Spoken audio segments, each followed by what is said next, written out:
Pour ne rien manquer, abonnez-vous maintenant. Les vraies voix Sud Radio. Bonsoir Félix Mathieu. Bonsoir tout le monde. Et vos trois mots dans l'actu sont harcèlement, crèche et ristourne. Brigitte Macron rencontre aujourd'hui la famille de l'adolescent qui s'est suicidé à Poissy. Harcelé l'année dernière, il avait fait sa rentrée dans un autre établissement cette semaine. Des bébés qui restent souillés dans des couches pas changées, des insultes et du sous-effectif. Le scandale des crèches privées après celui des EHPAD. Le gouvernement promet plus de contrôle et d'encadrant. Et puis encore un petit geste s'il vous plaît. Le ministre de l'économie Bruno Le Maire demande à Total de prolonger au-delà de 2023 son plafonnement des carburants, pas plus d'1,99 € le litre. Les vraies voix Sud Radio. Le harcèlement scolaire est érigé en priorité du gouvernement avec un plan attendu courant septembre. Un référent harcèlement doit être nommé dans chaque collège ou lycée. Les faits seront signalés automatiquement au procureur. Autre mesure désormais, ce sera au harceleur de changer d'établissement et non plus à l'élève harcelé. Justement, à Poissy, l'adolescent de 15 ans retrouvé pendu mardi venait de faire sa rentrée en 3e dans un autre établissement. L'an dernier, après avoir signalé les faits de harcèlement, ses parents avaient protesté contre la prise en charge insuffisante de leur enfant. En tout cas, l'un de ses anciens amis confie son choc. Il pensait que le pire était passé. Le dernier message, c'était hier, aucune réponse. Vraiment, le dernier message, c'était le samedi 12 août. Quand j'ai vu qu'à un moment, il disait qu'il s'était pendu à son lit, j'ai su dire que c'était mon ami, parce qu'il avait un lit à 2 places, superposé. Mais en même temps, j'étais surpris que quand même mon ami irait quand même au suicide. Moi, je pensais que s'il allait changer d'établissement, il allait arrêter. Ça allait s'arrêter, en fait, pas du tout. Un propos recueilli par Justin Davis de l'agence France Presse. Brigitte Macron rencontre donc la famille de l'adolescent aujourd'hui en présence du ministre de l'Éducation Gabriel Attal.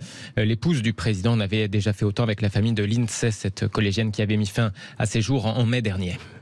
Un mot, les vrais voix. On a parlé hier de la responsabilité des parents quand les ados harcèlent, y compris pendant les vacances. Non mais très court. Moi, ça me fait halluciner.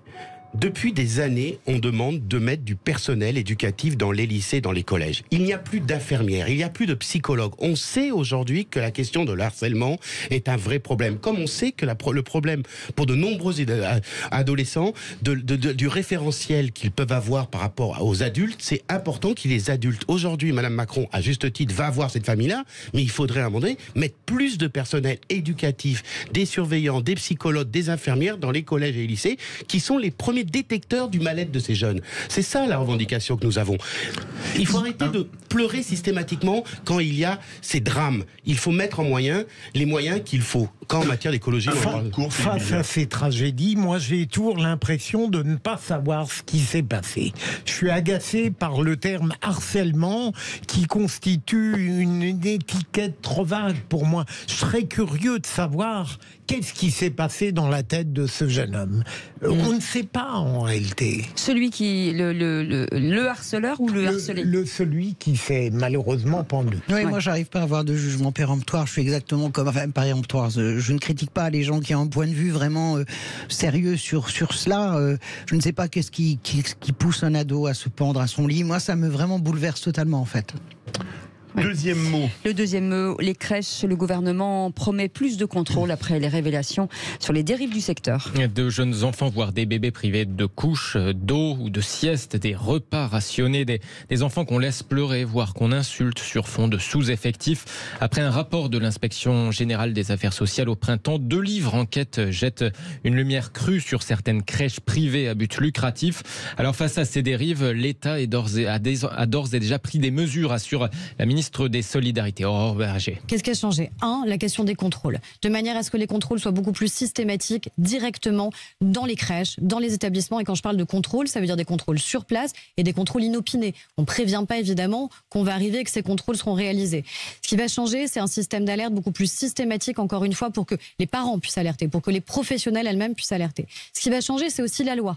Parce qu'en vérité, on n'avait pas le droit, l'État n'avait pas le droit d'aller contrôler les grands groupes privés. En gros, j'avais pas le droit d'aller au siège des grands groupes privés pour dire maintenant je veux tous les documents, je veux les contrats de travail. On va changer la loi si les parlementaires en décident dès le mois de septembre sur ce sujet-là.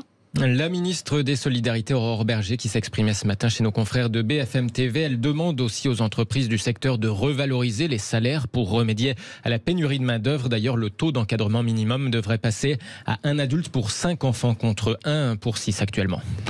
Troisième. Philippe Bilger.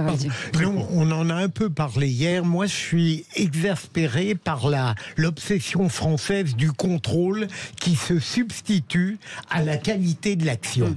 À chaque fois, maintenant qu'on a parlé de contrôle, ils sont généralement toujours imparfaits quand ils sont exécutés. Troisième mot, carburant. Bruno Le Maire demande à Total Énergie de prolonger sa ristourne au-delà de 2023. Pas plus d'1,99 € le litre pour tous les carburants chez Total Énergie, et ce jusqu'au 31 décembre. Le ministre de l'économie demande donc au groupe de prolonger son engagement au-delà de cette année. C'est à Patrick Pouyanné de prendre la décision, mais je salue le choix qui a été fait par Total depuis plusieurs mois, et je souhaite, une fois encore, je lui fais confiance pour qu'il prenne en considération les difficultés de nos compatriotes et qu'il maintienne un plafonnement de tous ces carburants, diesel et essence, au-delà du 31 décembre, à 1,99 €. Total est le seul pétrolier français qui nous reste. Le seul grand pétrolier français qui nous reste, c'est Total. Ça doit être un atout, pas simplement pour la nation française de manière générale, mais pour tous les automobilistes. Bruno Le Maire, ministre de l'économie, qui s'exprimait chez nos confrères de France Info. Merci.